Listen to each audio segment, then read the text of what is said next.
Hello, welcome to my channel, Another Bibliophile Reads. My name is Greg, and I am here to do the mid-year Freakout tag.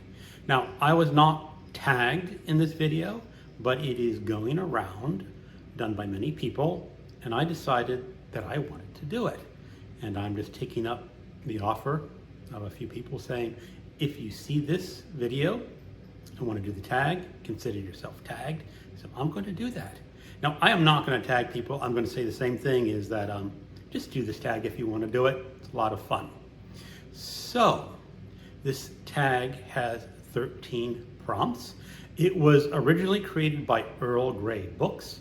The earliest version I saw was 2016. So this is a long, ongoing tag. So the first prompt, best book you've read this year. Now for this, I am only going to consider books that I have not read before. So all my rereads are not going to be included in this. But the book that surprisingly that I haven't read before, and probably should have, is The Magic Mountain by Thomas Mann. This was a group read that I started a few months ago, and it is a surprisingly enjoyable book for something this dense. It is the story of Hans Katzorp, who goes to a sanatorium before World War I to visit a friend for 3 weeks and ends up staying for 7 years. And it is a very philosophical novel. It has long digressions into subjects, and it's fascinating and highly entertaining. To read this, I suggest just reading the book. Don't try to understand everything Thomas Mann is saying in this book, because you could write a 100-page paper off a 30-page chapter in one of these books. It would be that easy. So just read it and enjoy it. Number 2, best sequel you've read so far. Now, I am not a big sequel reader. I don't read a whole lot of series. But earlier this year, I picked up an omnibus of Michael Moorcock's first 4 books in the Elric of Melniboné series. And I read all 4 of those. So I'm going to consider reading Elric of Melniboné, the first novel, as the start of the series, which it is, and then all the others as sequels. So my best, the favorite of the other 3 in that collection would be The Sailor on the Seas of Fate. So that is my best sequel.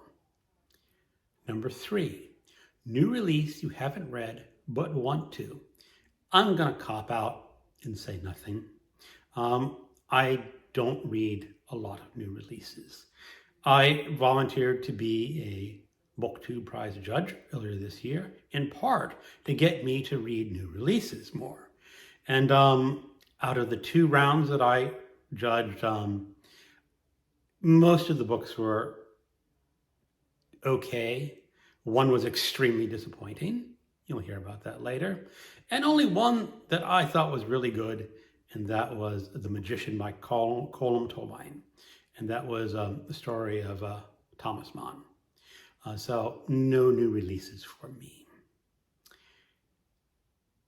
Number 4, most anticipated release for the second half of the year. Now for this, I'm going to say I actually have a book on pre-order, and that is the boxed set of Cormac McCarthy's The Passenger and Stella Maris. Blood Meridian is one of my favorite all-time novels. I really liked also Child of God. His Border trilogy is pretty good. Satie is an excellent novel as well. His newest novels, The Road and No Place for Old Men, were a little disappointing. And I hope this new series, this new duology, is not as disappointing as his latest 2 books.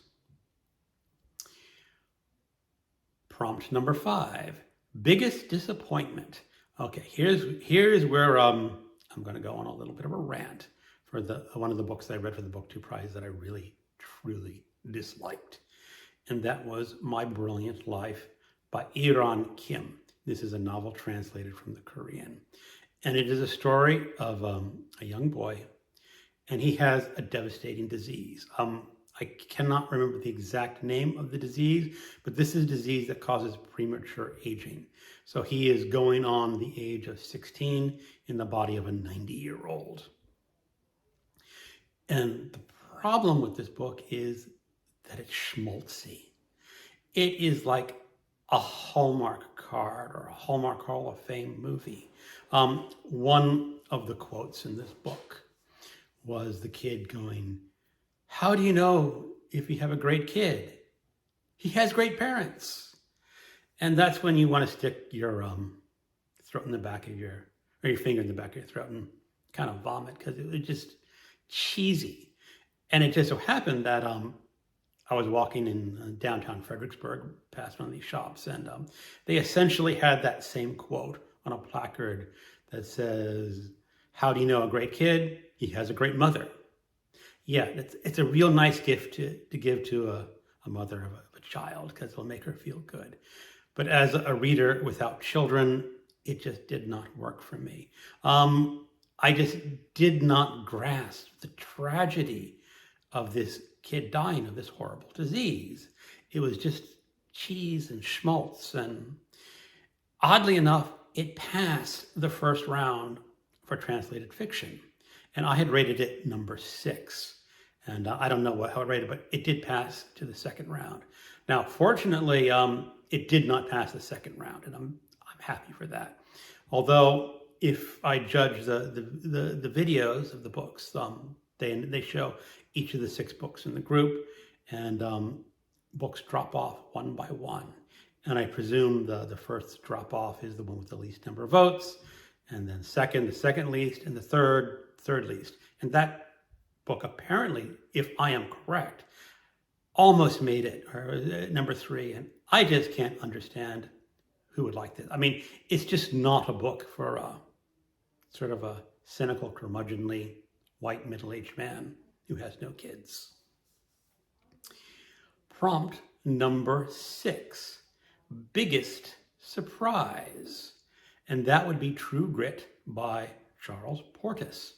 I've read this for June on the Range, and I listened to the audiobook, and it was just a really fun read. And the narrator, Donna Tartt, does just such a magnificent job of capturing the character of Maddie.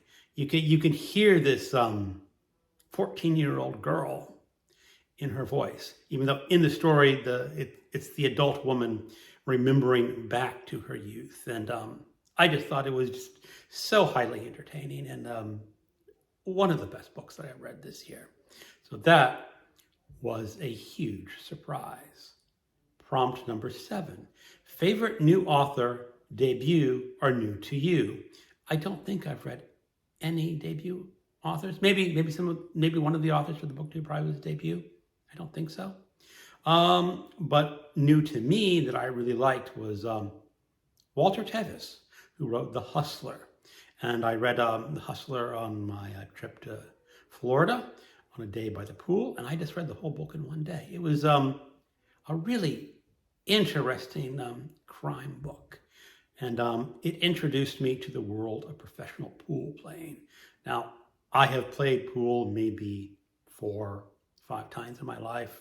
No good at it, don't really enjoy it, but the author introduced me to this world, and introduced the world to me professional gambling, because the character is a hustler and he wants to be the best pool player in Chicago. And fascinating story. Oddly enough, I don't know if I'll read more of his books. Maybe I will. I should pick up the sequel and The Man Who Fell to Earth. Those are other books that he wrote. So yeah, I should pick them up, because I really did enjoy that. All right. Prompt number 8, newest fictional crush. I don't really fall in love or characters the way some people do.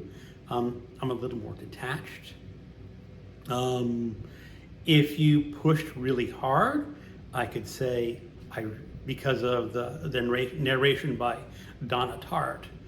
I like the character Maddie, the older one, not the 14-year-old one. But even that's sort of iffy because it's just a fictional character. And I would never read another story about that because her story is over. Mild spoiler there, but not too much. Prompt number 9, newest favorite character. I'm just going to roll that one in to 8. Again, I don't tend to get fixated on fictional characters. Prompt number 10, book that made you cry. I don't cry when I'm reading. Number 11, book that made you happy. I'm going to go with The Deep Blue Goodbye by John D. MacDonald. This is the start of his Travis McGee series, and it is set in Florida in the 50s, and it was just a delightful little mystery, uncomplicated, unstressful. You could read this and just enjoy it and not have to worry about any deeper meaning and just go with the story. And that made me happy. Okay, prompt number 12. Most beautiful book you've bought so far this year or received. My library of edition of the complete novels of Kurt Vonnegut. Just look at this. This is just a magnificent boxed set. I have all of Kurt Vonnegut, or almost all of Kurt Vonnegut's books on ebook, but I just wanted this book because it is just a fascinating book to have. And Library of America does such a great edition with these books. They're well made. They will last forever. I have books that I've owned by them 30 years and absolutely love them. So that is the most beautiful book that I have read, or not bought this year. Prompt number 13. What books do you need to read by the end of the year? Well, I have lots of readathons going on. I have June on the Range. I'm mostly done with June on the Range. I have Garbagast coming up in August, and I have those books to read. And I have a couple other buddy read ideas that are in the works, and they may happen, they may not. And the ones that I'm most excited about are going to be Mouse by Art Spiegelman. This really came to my attention again after it was banned. I believe it was Tennessee that banned it. And so, of course, I had to go out and buy my box set copy of Mouse. So I hope that group read happens. If it doesn't, I am just going to read those books on my own. Another one that may happen, this is a little bit questionable because the book is big. This is The Quinn Cox by Charles Polisser. And look at the print. How can a middle-aged man read this print without eyeglasses or reading glasses? It is just almost impossible. And it is nearly 800 pages long. So this is an idea that Alan from Big Hard Books Classics sent me.